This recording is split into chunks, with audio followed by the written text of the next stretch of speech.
enkulu edingani uma uhamba ubheka emakhosini uMamhloni imissionary land. Amen.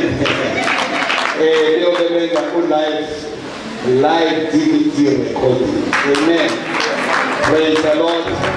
Maduzane iposter izophuma. Siyakholwa ukuthi ke abazalwane bazo supporta kulo msebenzi uNkulunkulu awuqalayo. Amen. Siyabonga uNkulunkulu ngabazalwane bethu nabavotelwayo nolonye bazalwane uyavotelwa ingoma ngabe Josi. Amen. Sivote nisavota nje bazalwane. Best newcomer, best composer, best song. Oh, best newcomer evotelwayo. Amen. Uzophinda kuye leli ilanga bazalwane ezosho ukuthi ke sivota kanjani. Sibuya nayo. Amen. Sibuya nayo le Josi, so buya nayo izina iKZN. Praise the Lord. Laba bazalwane siyisupporta ilocal. Amen. Singaye zwile Nkosi. Amen.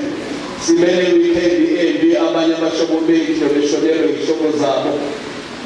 Sizwile ukuthi ke umama uZungu uThapsile ubeshonelwe ubaba wakhe ubaba uMthenjana induna enkulu yesilo lapha yana bazalwane kwaNongoma.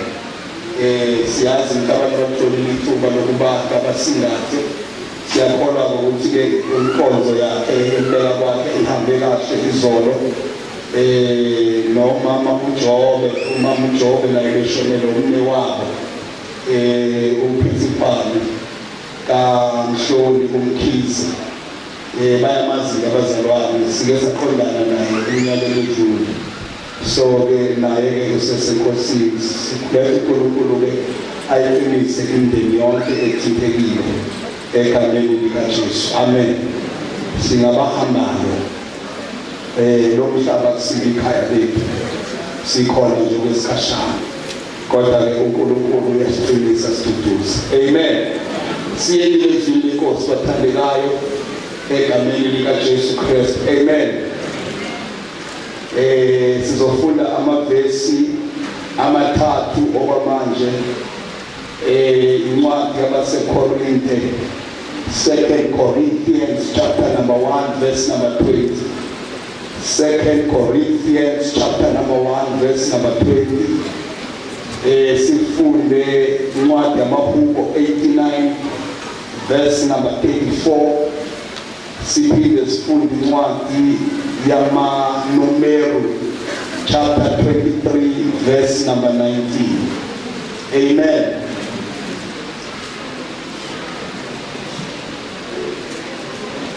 Izethembiso zenkosi Jesu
Amahubo 89 verse 34.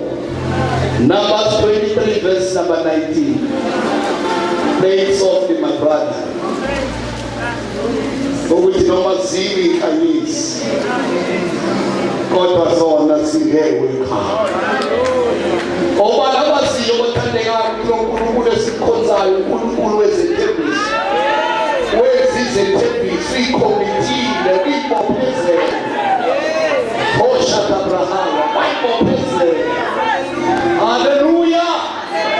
Praise the Lord. Ela yasundele. Egameni lika Jesu.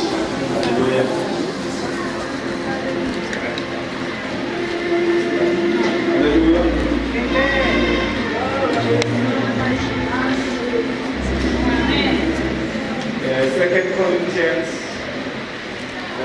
1:20.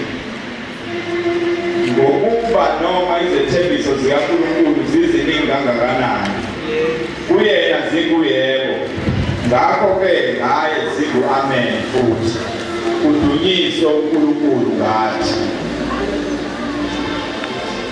Amahubo 89:34. Yes. Angiyukwaphula isivumelwano sami, nokuphumileyo ezindebeni zami angiyikuguqula. Numbers 23:19. uNkulunkulu akasiye umuntu kuba aqambe amanga, nandodana yomuntu kuba azisole. Ushilo angayikukwenza na? Ukhulumile angayikukuphumelelisa na? Sesikhuleke. Babithi lakho liyaphila ngamandla, khuluma uNkulunkulu wethu ngomoya, ngiyakholwa egameni likaJesu siphile. Amen.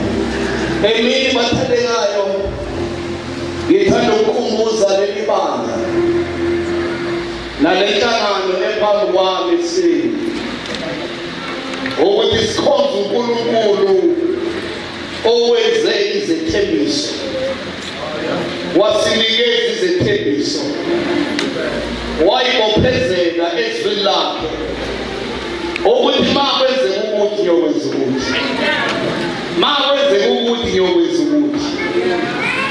Ekseni mvumeleni bathandekayo, ngisho ukuthi uNkulunkulu wethu uNkulunkulu wezethembiso.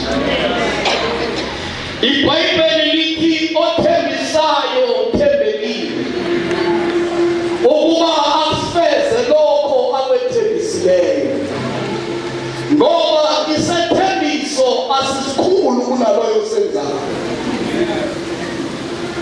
Kodwa okubalulekile ukuthi ubani owenza isethembiso, ngoba abantu bayazenza izethembiso bangayifezi. Kodwa uNkulunkulu wethu uzibophezele ukuthi mina nginguNkulunkulu wezethembiso. Pastor Paul uthi noma ithembiso zikaNkulunkulu zisiningi kangaka, kodwa zonke zinguyebo, zonke zingu-amen. Kuzo zonke izethembiso uNkulunkulu azenzileyo, asikho nesisodwa uNkulunkulu asesilibele, futhi asikho nesisodwa uNkulunkulu angayikwisifeza.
ngoba isethembiso zakhe sisiningi kangaka kodwa zonke sibuyeko sibuhambe selma khona yengifu uNkulunkulu angayithembi engayifezanga into alithembisa yona egameni likaJesu noma amadimoni angadlala ngaphansi noma usathane ngaphakuza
Jehova uNkulunkulu wakho ukwenza okulungile emehlweni akhe ulalele imiyalo yakhe ugcine izimiso zakhe zonke angiyukubeka phezu kwakho nasinye salezo zifo engizibeke phezu kwabaseGibhithe ngokuba nginguJehova ophilisayo. Nami uNkulunkulu othandekayo uthi ngokuba nginguNkulunkulu ophilisayo.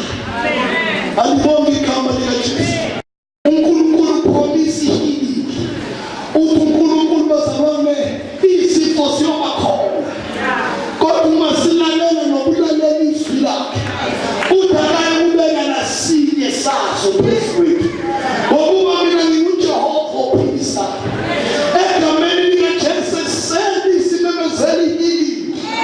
Phezu kwabo bonke abagulayo kuleli nabangekho phakathi kwethu. Lithi iBhayibheli wathuma izwi wabaphilisa. Lokhu kuyisethembiso uNkulunkulu asenzile kwabakhohlwayo. He is a promise keeper. Jeremiah 30 verse number 17. Yathanda leli verse ukuthi li-activate healing empilweni yakho namhlanje ekuseni. Ngoba uNkulunkulu ngowezethembiso. Akesihlabelele kafishane maweshu masithi noma baziwa izinkanyezi zilewe zona. Hallelujah.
Ngokuba ngiyakubuyisela ukuphila kuwe ngelaphe izilonda zakho usho uJehova ngokuba bakubize ngokuthi wokoshiweyo leSiyoni elingafunwa muntu.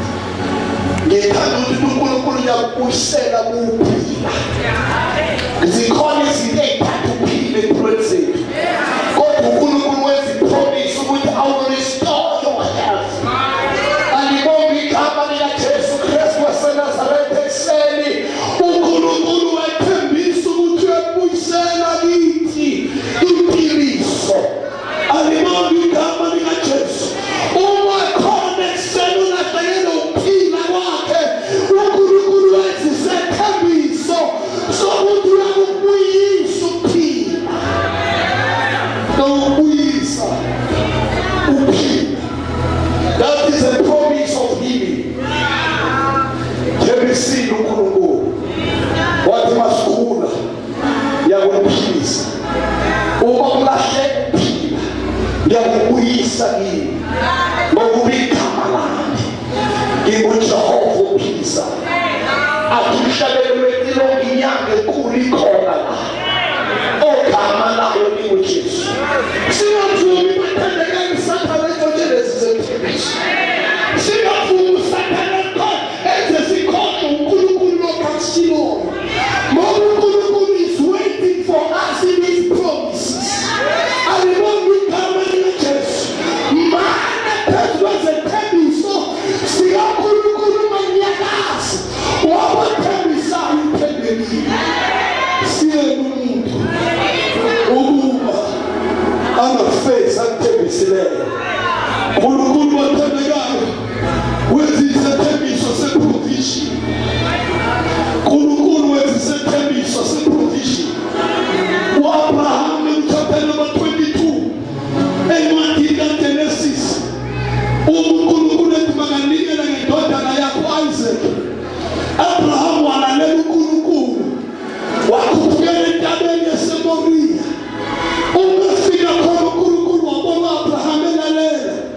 wayesethi uNkulunkulu Abraham ungamsambulala umfana ngoba mbonile ukuthi uyamlalela.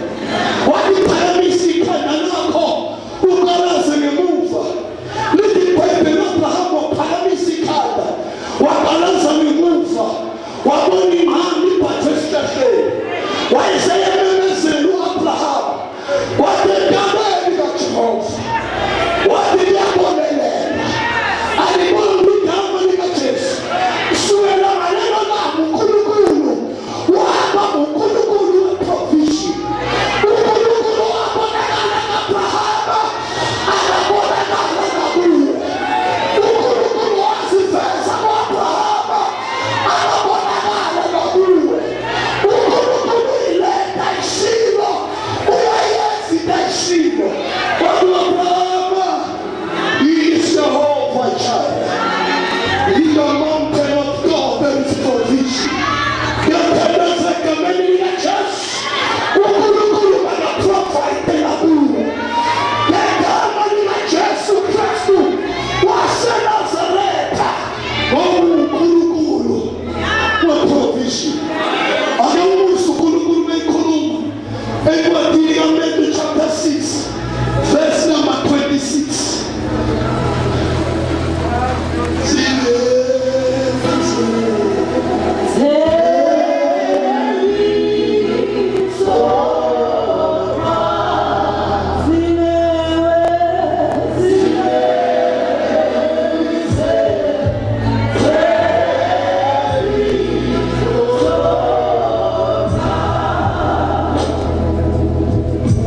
Izinyoni zezulu ukuthi azihlwanyeli, azivuni, azilekeleli ezimorobaneni.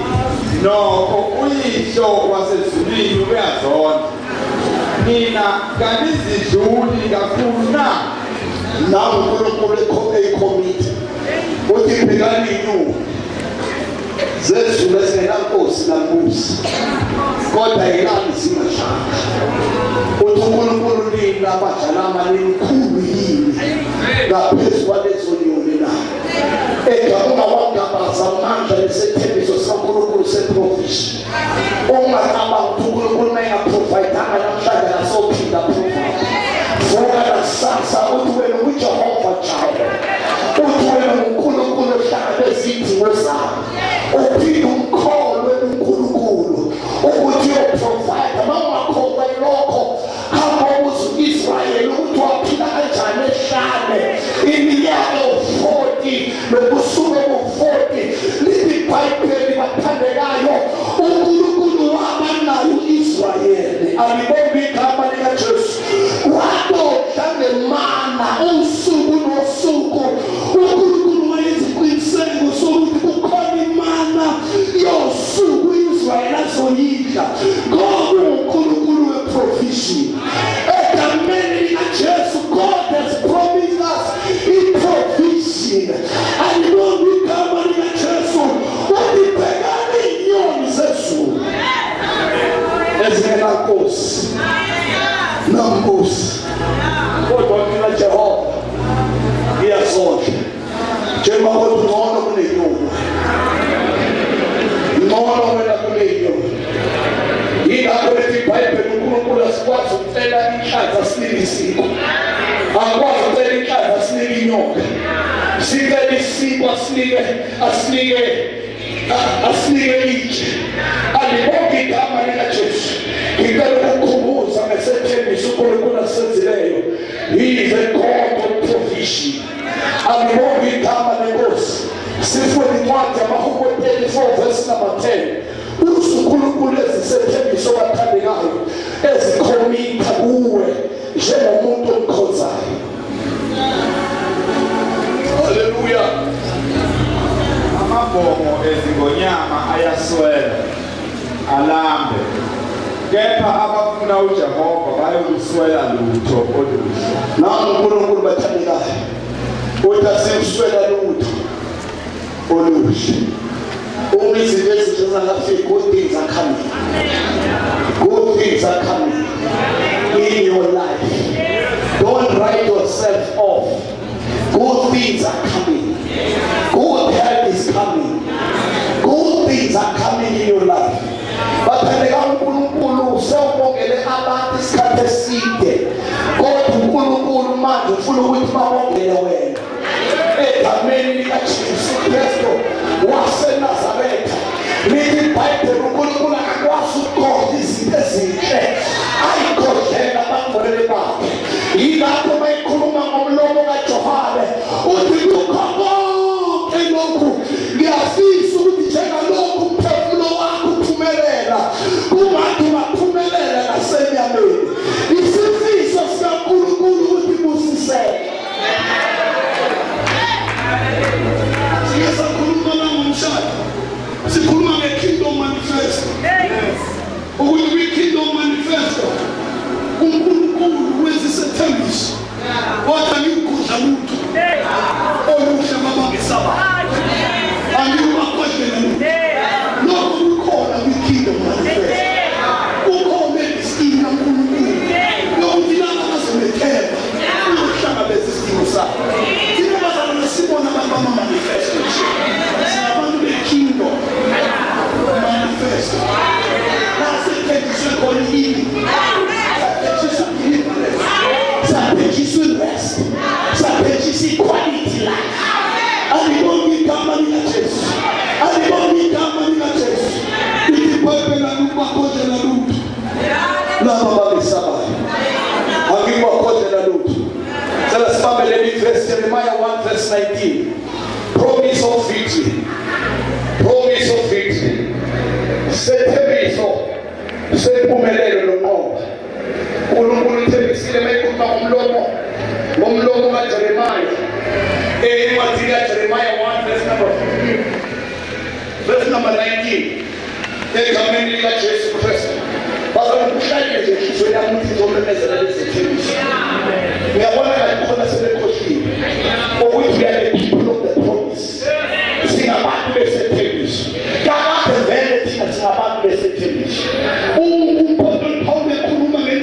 Isaac kanye no-Ishmael uthi nina njengo-Isaac ngoba ningabantu besethembiso. Jeremiah 1:19. Yes. Bayakulwa nawe kepha bayokukwahlula. Lined up. Ngokuba nginawe kusho uJehova ukuba ngikophula. uNkulunkulu uthi hayi ukuthi zibingele izifile. Uthi uNkulunkulu izibingele izifile ukuthi zibe khona. Kodwa izinto zizoba khona. Kodwa ngigarantile ukuthi iviksi akusiyona lezi. Kodwa iviksi ngeyethu. Ubaba okhona ukuthi usazonqoba zokubhekene naleyo. Usathane usekutshela wathi ekulunge kulokhu. Kodwa ngiyakutshela egameni likaJesu ukuthi bayakulwa nawe kodwa ngeke bakwahlule. Alibonge igama likaJesu. Alibonge igama likaJesu. Lithi iBhayibheli ubani unqoba izwe uma kunesiye nokholwayo ukuthi uJesu Kristu inkosi. Ngoba kulo yonke lemishnese esibhekene nayo uPostoli Paul siyanqoba nokunqoba ngayo wasithandayo. Uma konke izonqoba nale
esikhumezi esinemelwini yenkulunkulu yedwa abathandekayo ufana nokazi kuthatha kwena noma yini before awe ukuthola Otamini wena ngene ngithola before ngene ngene wathi kodwa mase ngishayile lo nawe yekulisi besakhe Kena wale ndile wale sisi sasa ndio zipeko kelwa sasa ile hazo zothola mangilwa Oma bila kubonga bato ofisa teleba kunike lutho alibonga igama lika Jesu uyabona abantu bamalonga nabo ngoba kungalwe nabo ngoba basuke becabanga ukuthi uzona besumali uyimobe amthola nje yini ngoba awuyibi bechipa alibonga igama lika Jesu umalwi lethi umalwi nabantu abashebayo umalwi lethi umalwi nabantu abakhuluma kabi ayikho into ekhona nishumalwa let's go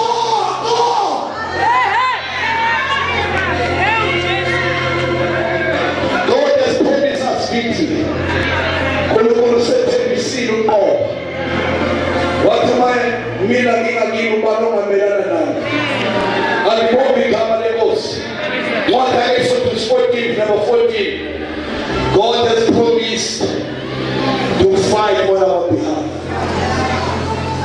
Sezophatha stress umuntu wafanele kelutshela makonke yonke elomba lethu idlulisa siye yakho bathandekayo amaPentecost suze bajuluka wamaza usala nesithombo into ebaqondene nawo alibonge igama lenkosi hayi ukuthi isaredi yayindo uyinikeza ukhomando omkhulu ukuthi kuba uyelwe alibonge ukuthi uNkulunkulu uyalwela thule alibonge igama lika Jesu alibonge igama lika Jesu kulesiphe kodwa manje egameni lika Jesu kulesiphe ibekali phansi samanje egameni lika Jesu kulesiphe isoledayo ngegameni lika Jesu because God is fighting for you God is fighting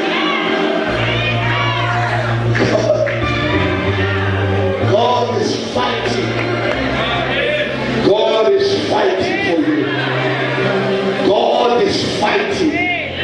Tell me God is fighting for me. God is fighting for me.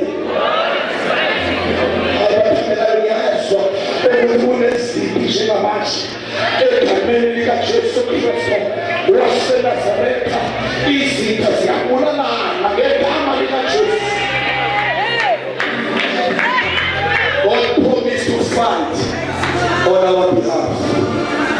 Isaiah 54 verse number 17. No weapon formed against you shall be able to prosper. A sick is God. A sense away. A self no leave. All forget those are my students. Kulukula la kulumna ngipanga na maneke phela. Nabahlangene manje nawe. Nabama focus meeting bakubona bazohlanganiseni. UNkulunkulu konke lokho kuyise.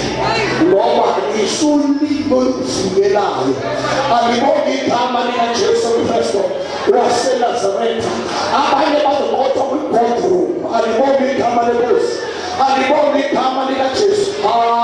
Wathandekayo egameni lika Jesu Kristu waseNazaretha uNkulunkulu amemezele ukuthi kunesiphi solimi esikhuluma kabi ehlangene nawe egameni lika Jesu Kristu azilwayo azibobayo right now in the name of Jesus. uNkulunkulu akasho ukuthi ikhali ngeke zakhiwe kodwa noma sezakhiwe uthi ngeke iphumelele uthi ngeke iphumelele ukuba lokho kuyisho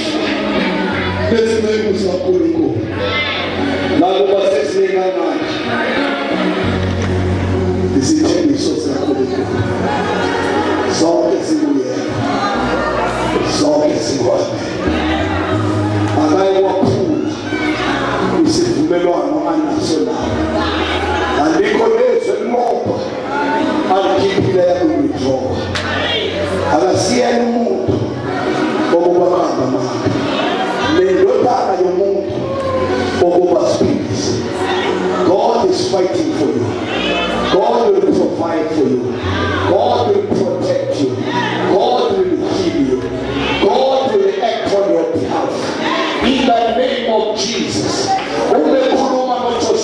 Joshua, no man shall be able to stand before you all the days of your life. And the more we come and go,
what is in our white ox? As we pray, as we pray, and the morning come and goes. No mama mashana na moshana na basuba. God the people put us to melodies. Also John Nehemiah.